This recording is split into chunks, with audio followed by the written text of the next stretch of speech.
कि क्या वाकई में ऐसी एंटिटीज़ होती हैं जो हमको दिखती नहीं हैं लेकिन मौजूद रहती हैं हमारे आसपास। देखिए, आप एक चीज़ समझिए, हमारी एक दुनिया है।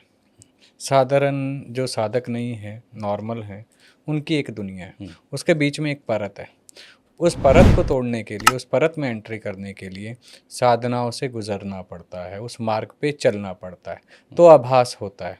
या फिर किसी के साथ वो पर्सनली अनुभव हुआ हो, उस चीज़ को घटित होते हुए देखा हो, परिवार में या आस पड़ोस में, तो विश्वास होता है, अन्यथा नहीं होता, काल्पनिक लगता है लोगों को। हाँ। लेकिन एक चीज़ समझिएगा, हमारे हनुमान चालीसा में भगवान के एक चीज़ है, भूत पिशाच निकट नहीं आवे, महावीर जब नाम सुनावे। ये ऐसे नहीं लिखा गया है, आकारण कुछ भी नहीं होता है, कोई ना कोई कारण होता है इसके पीछे, है ना। तो बजरंग बली, ठीक है, परम राम भक्त प्रभु के, ठीक है, तो ऐसे नहीं उनकी सेवा में, उनके अनुसरण में ये चीज़ें आई है। ये चीज़ें हैं अस्तित्व में, तभी तो लिखी गई हैं। हमारे ग्रंथों में कोई भी चीज़ बेमतलब के नहीं है। कोई भी चौपाई, कोई भी पुराण, वेद में अगर किसी चीज़ की धारणा है, कुछ चीज़ लिखी हुई है, तो वो अनुभव के आधार पर, उसके आकार के आधार पर, उसके अस्तित्व के आधार पर लिखी गई है। जी, मेरा सवाल ये कि क्या आपका कभी, क्योंकि आप शमशान में साधना करते हैं, आप ऐसा काम करते हैं जिसमें इन सब चीज़ों का सामना होना बहुत सामान्य सी बात है, तो क्या आपका कभी एनकाउंटर ऐसी एनर्जीज से हुआ है? और अगर हुआ है तो उसकी कोई कहानी बताएं आप हमको। देखिए, बिल्कुल होता है। जब हम साधनाएं करते हैं, पर्टिकुलर मंत्रों का जाप करते हैं, तो शमशान किसका स्थान है, पहले तो ये समझना ज़रूरी है। शमशान यानी शमशान महादेव, अघोर रूप, ठीक है, महाकाली, शमशान वासिनी, ठीक है, उनका स्थान है। भूत प्रेत पिशाच उनके गणों का स्थान है। जब देखिए, आप किसी बड़ी एंटिटी का, आप किसी अपने इष्ट आराध्य तक का पहुंचने का समर्थ लगते हैं। अगर मैं आप तक पहुंचना चाहता हूं उदाहरण के तौर पे, ठीक है, तो पहले मुझे आपके नीचे वाले से बात करनी पड़ेगी जो मेन गेट पे खड़ा है, ठीक है। वो मेन गेट वाला आपसे पूछेगा, या उससे आगे कोई और होगा, उससे पूछेगा, फिर आप तक आएगा। एक प्रोटोकॉल होता है, ठीक है। वही प्रोटोकॉल वहाँ भी, पहले भूत प्रेत गण, इन सबको आपको देखना पड़ता है। आपको परेशान करने आएंगे कि ये तोड़े, ये उड़ जाए, इसकी खंडित हो जाए, क्योंकि आप बड़ी ताकत को साथ जुड़ने जा रहे हो, जिनके अधीन वो भी हैं। तो कोई नहीं चाहता कि वहाँ तक जल्दी से पहुँचे, और ईस्ट भी यही चाहता है, परीक्षा लेता है कि आप सत्य के मार्ग पे चल रहे हो, तो इसमें वो समर्पण कितना है, ये डरता है या मेरे तक आता है, मृत्यु का भय है या नहीं है, ठीक है। तो ये चीज़ें आती हैं, रुकावट बनती हैं, गलती करने पे दंड भी देती हैं उसी वक्त।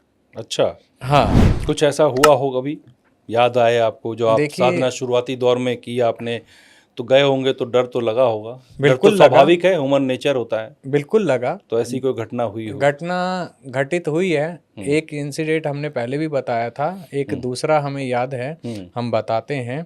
गुरुजी ने बिठा दिया, हमें मंत्र दिया एक, कह रहे इसका अर्धरात्रि, ठीक है, 12:30 बजे शुरू करना है जाप, और 3 बजे तक करना है निरंतर, ठीक है, आसन नहीं छोड़ना है।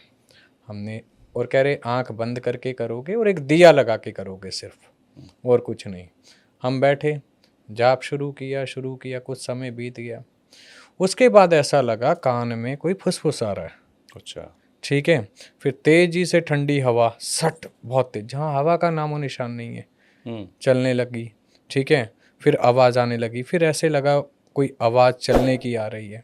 तो ये जब भय अंदर बनता है ना, इस भय के बीच का समय और इस जाप को ख़त्म करने का समय के जो बीच का समय होता है ना, वो बहुत भयवे होता है। वो डर की आकांक्षा, वो डर का महत्व इंसान तभी समझ सकता है जब उसने उसे अनुभूत किया, अन्यथा नहीं। एक सवाल मेरे दिमाग में आ रहा है, जैसे एक सामान्य व्यक्ति के जहन में आता है कि कई बार हम फिल्मों में देखते हैं भूत जो दिखाया, बॉलीवुड हॉलीवुड, बड़ा विभत्स टाइप कोई चेहरा, या कभी कंकाल या वो। तो आप चूंकि ऐसी एनर्जीज के बीच में साधनाएं करते हैं, तो मैं ये जानना चाहूँगा कि भूत की उसका आकृति क्या होती है, कैसे दिखता है, उसका अपीयरेंस, प्रेजेंस कैसी होती है? देखिए, एक चीज़ समझिए, भूत कौन बनता है पहले तो ये जानना बहुत ज़रूरी है। जी। जो अकाल मृत्यु मर जाते हैं, अच्छा। ठीक है, वो भूतों में आने लग जाते हैं, हम्म। ठीक है ना, समय से पहले चले गए, ठीक है, जब तक समय पूर्ण नहीं होगा वो यहीं रहेंगे। और गलती से किसी तांत्रिक के हाथ में फंस गए, कुछ हो गए, तो वो 50 तरह की गलत चीज़ों का काम करवाता है। अच्छा। पीड़ा यातना इन्हें भुगतनी पड़ती हैं, ठीक है ना, ये चीज़ भी सत्य है, ठीक है। तो भूत ये नहीं है कि जैसा आपने सफ़ेद कपड़ों में फिल्मों में देख लिया आपको भूत वैसा ही दिखेगा। जो जिस हिसाब से अपनी मृत्यु को प्राप्त करता है वो उस हिसाब से ही दर्शन देता है। अच्छा। हाँ। तो जैसे भूत है या कोई भी व्यक्ति है, जैसे इंसान भी होते हैं, कई प्रकार के होते हैं, तो किसी का कोई व्यक्ति जा रहा है, कहा जाता है कि उसके पीछे हवा लग गई या कुछ पकड़ लिया उसको, वो क्यों इस तरह का काम करते हैं जबकि उसका कोई वास्ता नहीं उस इंसान से, वो अपने रास्ते जा रहा है, अब उसको पकड़ लिया, उसको परेशान किया, ऐसे सुनने में आता है। आप तो जानते होंगे बेहतर कि असर है इस पे, भूत ने पकड़ लिया, इसको कर लिया, तो ये आत्माएं क्यों परेशान करती हैं किसी को? देखिए एक चीज़ समझिएगा, आत्माएं इसलिए परेशान करती हैं, आज हम उदाहरण के तौर पे पितृ पूजा भी करते हैं, भोग जल दिया लगाते हैं, इन्हें भी भोग की आदत होती है। अच्छा। ठीक है, आज कोई किसी पे भूत मसान क्रिया करता तो मसान में भूत प्रेत ही जाते हैं ना, तो भोग चढ़ाया जाता है। तो इसलिए साथ लग जाते, एक तो परेशान करने के लिए, या यहाँ से कोई मुक्ति का मार्ग मिल जाए, या ऑरा वीक है, ठीक है, 50 तरह के रीज़न बन जाते हैं। अब ये क्या कारण बनता है, ये जब सामने वो चीज़ होती है तब पता चलता है कि क्यों, कहाँ से आया, या किसी ने भेजा, या चौराहे से लग गया, ठीक है, या शमशान से लग गया, या किस चीज़ से आकर्षित हुआ, क्यों लगा है, कारण क्या है, 50 चीज़ें होती हैं। अच्छा, एक तंत्र को लेकर के सबसे जो खतरनाक माना जाता है उसको मारण क्रिया कहा जाता है, कि किसी पे कर दिया तो उसकी मृत्यु मतलब 24 घंटों के हिसाब से तय किया जाता है कि कब हो जाएगा, ऐसा मैंने सुना है, मैं नहीं जानता क्या सत्य है। वो क्या होती है और कैसे काम करती है? देखिए मारण क्रिया जो भी होती है ये मसान की क्रियाएं होती हैं, शमशान की क्रियाएं होती हैं, है ना। ये तो अब करने वाले पे निर्भर करता है वो कौन सी शक्ति से कर रहा है। अच्छा, इसमें भी शक्तियाँ अलग अलग होती हैं? देखो जिसके पास भूत सिद्ध होगा वो भूत से काम लेगा, जिस पे प्रेत सिद्ध होगा वो प्रेत से काम लेगा, है ना। जिसका जैसा होगा उसके पास, मतलब जो हथियार जिसके पास होगा उसका प्रयोग करेगा, वो उसका प्रयोग करेगा। तो इसमें फ़र्क क्या है, भूत से इस्तेमाल करना, प्रेत से इस्तेमाल करना, कैसे ये अलग अलग क्या काम करते हैं? देखिए अगर कोई नॉर्मल इंसान है, साधारण है, उस पे भूत भी काम कर जाएगा। अच्छा। कोई साधक है तो वहाँ तो कुछ बड़ा ही चलाना पड़ेगा, समझ रहे हो। हाँ। उसका कवच भेदन के अंदर जाना और उसे मारना आसान नहीं होता है, तो वो बड़ी शक्तियों का आह्वान करेगा। ये चीज़ें होती हैं, ठीक है। तो मैं तो एक ही चीज़ कहता हूँ, अगर आप किसी को जीवन नहीं दे सकते तो मारने का भी अधिकार नहीं है। सिंपल सी बात है। मारना क्यों, हम इतने बड़े हो गए क्या, जिसने जीवन दिया हम उसे चैलेंज कर रहे हैं, हम प्रकृति को चैलेंज कर रहे हैं कि मार देंगे। अगर वो बचाने पे आएगी ना तो हम बाल भी नहीं हिला पाएंगे, और वो लपेट के ये जितनी सिद्धियां विद्याएं, शेर को सवा शेर को शिकारी, कहाँ वो टकराएगी पता नहीं चलेगा। कभी आपके साथ सामना हुआ ऐसी मारण क्रिया का या कुछ? हम रात के 12:30 पौने 1 हो रहे थे, पूजा करके उठे थे और लेटे थे अपने स्थान पे, ऐसे लगा कोई आया, हमने इग्नोर कर दिया, फिर एकदम से झटका लगा हमारे शरीर को बहुत तेज। हम उठे, हमने मंदिर में दिया जलाया, मैंने कहा बैठ के सामने बात करो।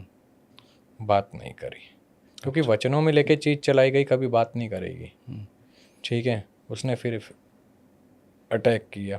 जब हमने फिर बैठे आसन लगा के, हमारा दुख रहा था, मतलब बैठना भी मुश्किल हो गया था। अच्छा, इतना जोर से? हाँ, स्वेलिंग आ गई थी यहाँ पे। इतनी तेज धक्का मारा आप? मतलब जब चीज़ इफेक्ट करती है, जब बड़ी चीज़ चलती है, तो स्वेलिंग कुछ सेकंड कुछ मिनट के लिए आ गई थी। फिर हम बैठे, याद किया, देखा तो वो अकेला नहीं चलता, वो पूरा मसान लेके चलता है। कौन था वो? अग्नि बेताल। अच्छा, तो उसके साथ और भी एंटिटीज थी? वो राजा माना जाता है भूतों में। अच्छा। हाँ, फिर क्या था, हमने अपनी भगवती माई देव को याद किया। मैंने कहा मारेगी तू, देख मरने से डर नहीं है, मारना लेकिन तुमने है, मैं इसके हाथ से नहीं मरूंगा। तुम प्राण लेके जाती हो स्वीकार है, लेकिन इसके हाथ से नहीं, अब तेरी इच्छा है। मारना है या बचाना है, हमने इतना बोला था। हम्म। उसके बाद आज तक नहीं पता वो कहाँ है।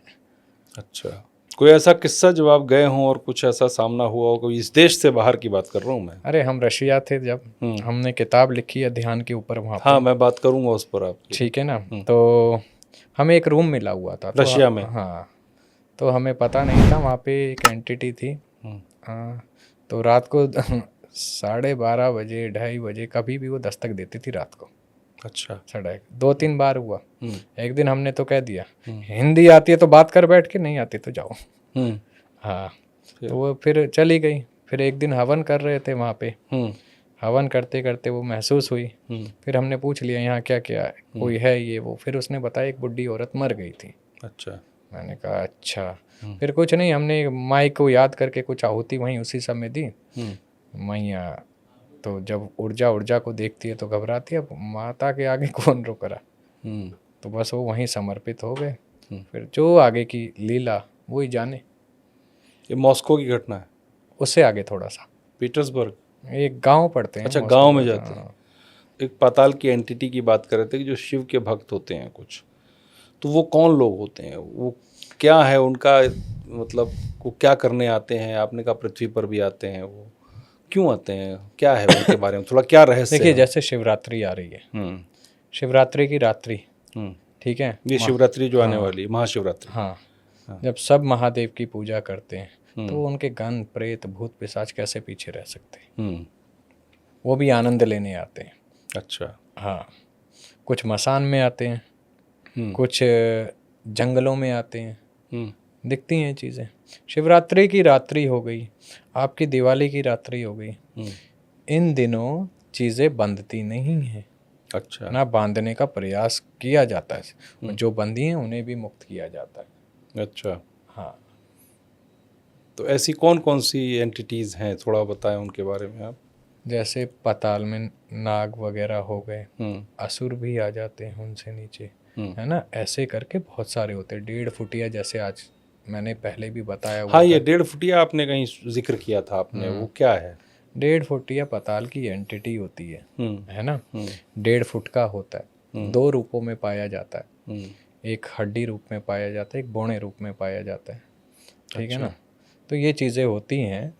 देखो, मानो तो सब कुछ है, ना मानो तो कुछ भी नहीं है। हाँ, बिल्कुल सिंपल सी बात है। तो ये वो चीज़ें हैं, इनको समझना, इनको जानना, ये दूसरी दुनिया है। इसके लिए स्वयं को पकाना पड़ता है, स्वयं को उतारना पड़ता है।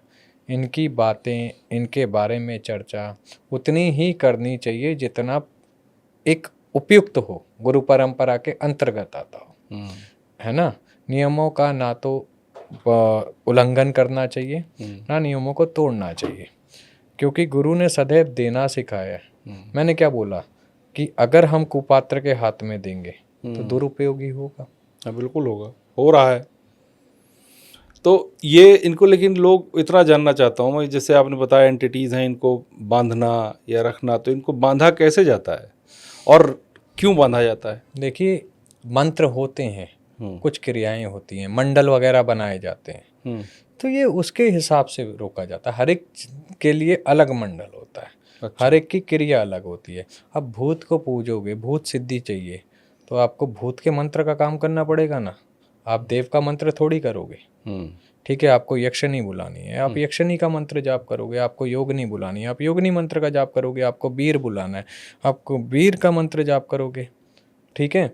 तो हर एक का अपना मंत्र है, अपना यंत्र है, अपनी पद्धति है, अपना भोग है, ठीक है। ये नियम के अंतर्गत आते हैं, तो ये जानना पहले ज़रूरी है। आज लोग मंत्र ले लेते हैं, जाप करने बैठ गए।